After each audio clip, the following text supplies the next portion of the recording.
सैफई नेताजी मुलायम सिंह यादव की कोठी पर खेली गई फूलों की होली। अखिलेश यादव के साथ ही प्रोफेसर रामगोपाल यादव ने भी परिवार के अन्य सदस्यों के साथ खास बयान गाकर खेली फूलों की होली। नहीं पहुंचे चाचा शिवपाल यादव। शिवपाल ने सैफई में अपने आवास पर अलग मनाई होली। अखिलेश ने जब चाचा शिवपाल के बारे में न आने को लेकर पूछा गया तो अखिलेश ने कहा कि कहीं खेल रहे होंगे होली। अखिलेश यादव का बयान, आज होली का त्यौहार है, बुरा ना मानो होली है। भारतीय जनता पार्टी ने भेदभाव किया है और नफरत की राजनीति की इस बात की कई उदाहरण है। लायन सफारी इसलिए शुरू नहीं कर रहे हैं, यहाँ रोजगार बढ़ेगा, कारोबार बढ़ेगा, पर्यटन का बड़ा केंद्र बनेगा, कोई न पैसा कमाएगा, इसलिए जानबूझकर यह सरकार भेदभाव कर रही है। इटावा से समाजवादी कार्यक्रमों में सपा की सभी योजनाएं लेट कर रहे के नाम पर बदलने की कोशिश की है। अपना ठप्पा लगाने की कोशिश कर रही है सरकार। यह आखिरी होली का त्यौहार, हमें विश्वास है कि अगला त्यौहार नई सरकार को मनाने का मौका मिलेगा। शिवपाल चाचा कहीं और होली मना रहे होंगे, अभी तो शुरुआत है कि उनकी होली कहां मन रही होगी। ग्राम पंचायत चुनाव में जनता तैयार है भारतीय जनता पार्टी को सबक सिखाने के लिए। कहीं भारतीय जनता पार्टी की बेईमानी पर उतर आए तो किसान का कानून को खेती बर्बाद कर दी है। वैश्विक महान महामारी से डरा कर लोगों का काम छीन लिया, नौकरी छीन ली, रोजगार छीन लिया। बाइट अखिलेश यादव, पूर्व मुख्यमंत्री, Sapa supremo. News 24 India bureau report. Mohammad Azhar Adil, Etawah, Uttar प्रदेश।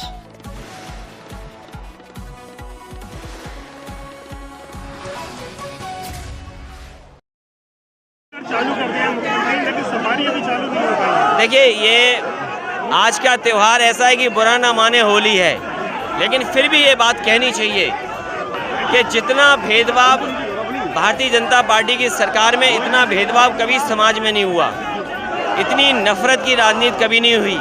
और ये तमाम उदाहरण है, एक उदाहरण नहीं है, तमाम उदाहरण ऐसे हैं जहां हम ये कह सकते हैं कि सरकार भेदभाव से काम कर रही है। शेर पले बड़े यहाँ पर, उनको ट्रेन किया यहाँ पर। लायन सफारी शुरू होनी चाहिए थी। लायन सफारी इसलिए नहीं शुरू हो रही क्योंकि ये न केवल प्रदेश का, देश का, बल्कि दुनिया का अट्रैक्शन बनेगा। लोग यहाँ आएंगे, नौकरी रोजगार बढ़ेगा, कारोबार बढ़ेगा, व्यापार बढ़ेगा, टूरिस्ट आएंगे, पैसा खर्च करेगा, कोई न कोई पैसा कमाएगा। इसलिए जानबूझ करके सरकार भेदभाव कर रही है इटावा से और समाजवादी कार्यक्रमों से।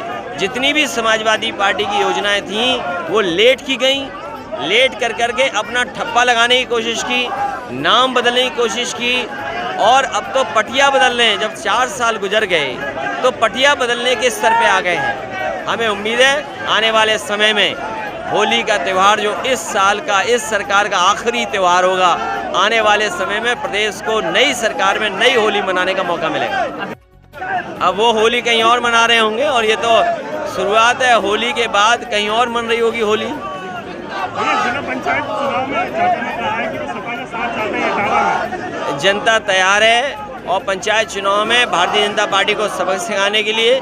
वहीं जनता को ये भी अविश्वास है कि कहीं सरकार में भारतीय जनता पार्टी बेईमानी पे न उतर आए, क्योंकि 3 किसानों के लिए जो कानून बने उससे खेती बर्बाद हो गई। हम जानना चाहते हैं, बताओ, धान की कीमत नहीं मिली, मक्का की कीमत नहीं मिली, चने का खरीद नहीं पाए, आलू के लिए व्यवस्था नहीं है, मटर आकर के बाजार से चली गई, कोई व्यवस्था नहीं, ऊपर से डीजल पेट्रोल महंगा कर दिया।